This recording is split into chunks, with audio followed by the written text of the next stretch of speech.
on this model. Oh, So yeah. this model is one of the most important model Okay. for this part of the third exam. Okay, so again, we went from there. That part was just a magnification of this part. Yeah. Okay, so let's just start with the brain structures. I don't have all the sinuses here. Yeah. So right in the middle, right here, Corpus. callosum. Okay.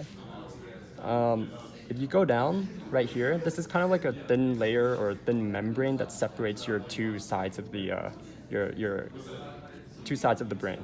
And this one is called, I don't think he went over it, but Wait, we know this. This is in lecture. yeah, Starts with a P? no. The second word starts yeah. with the P. So it's septum pellucidum. Yeah. I did. Okay. And I'll show you where that, or how you can see that on these structures later. So corpus callosum, separating two sides. Here's your windows, septum pellucidum. 7 is your fornix. Okay. Your fornix runs down into your thalamus region, which is right here. Okay. So this part right here, what I'm outlining, that's your thalamus. Okay. Your hypothalamus is 18. Oh, right. Okay. Your hypothalamus has your pituitary gland, which is 11 right here. Okay. Now he mentioned something earlier about your commissures, which is 17 and 6. Posterior and anterior. So which one is posterior? 6. 6 is posterior commissure. 17 is anterior commissure. Okay. So again, thalamus, hypothalamus, anterior commissure, posterior commissure. 11 is, Pituitary gland. okay, good. Where is your mammillary body? 12. 12, right? It's adjacent. Okay. Now, You're good. You're good. you're making me nervous, Lindsay. Sorry. So don't get confused. Something earlier that he said is very important. The structures of the corpora quadrigeminar. Okay. A lot of people get 6 and 13 confused, and they think that 6 is your superior colliculi of your corpora quadrigeminar, but it's not. 6 is your posterior commissure. Okay. 13 is your corpora quadrigeminar. Okay. What is that responsible for? This is on your third exam. I know. I know this. It's two things. The top ones are, one's visual and one's Good. auditory. Okay, your my top one, God. superior is for your visual, And the which bottom means is that anything that goes on, or it's part of your reflex actually. So if there's like flashes of light, Yeah. your superior is responsible for responding to light. Okay, your inferior colliculi is responsible for responding to sound, auditory. Okay, so that's your reflex. So it makes you turn your head basically. Is this part of your midbrain? Close, yeah. Okay. Yeah, kind of. So where's your midbrain? There. Okay. C and D. Okay. D, what is D? Pond. Pons. Where's medulla oblongata? E. Good. E? E is medulla, midbrain, and I pons. see. Yeah. Okay. Yeah. Just I guess something else. Your diencephalon is right here, Yeah. 18 and 9, because it makes up your thalamus and your hypothalamus makes up your diencephalon. Oh, we forgot to mention 5. 5.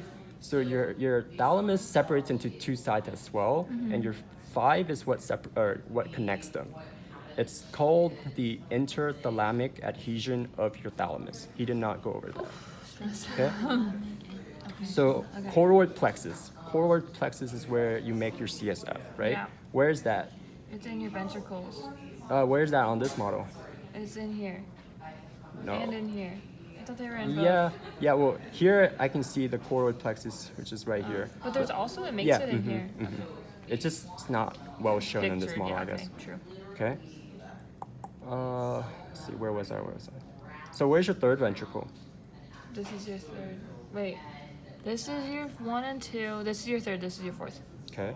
This right here is your third Yeah. ventricle. This leading down Aqueduct. cerebral aqueduct. Yeah. Okay. This one is your fourth ventricle. Yeah. Your lateral ventricle you can't see because it would be, I guess, behind or underneath this part. Yeah. Okay. Which I can show you on these model. Is there a name for between your laterals and your thirds? I know there is, and I forgot it. Oh yeah, there. I forgot it Okay. too. Maybe not important? Probably not. You I can don't go think it's over important because there's not a model for it. Okay. But I know what you're talking about. Wait, can you repeat? It was something aqueduct. Cerebral aqueduct. Okay. fourth ventricle. Yeah. Okay. Here's your cerebellum. If I point to the tree structures, then it's your arbor vitae of the cerebellum. Yeah. Okay. Oh, so you have to say it like that? Yeah, you have to be specific. You can't just be like, if I point to the tree structures, that's not the cerebellum. Yeah. Cerebellum is the entire structure. It's the brown part looking thing, this part. Yeah. Okay. Okay.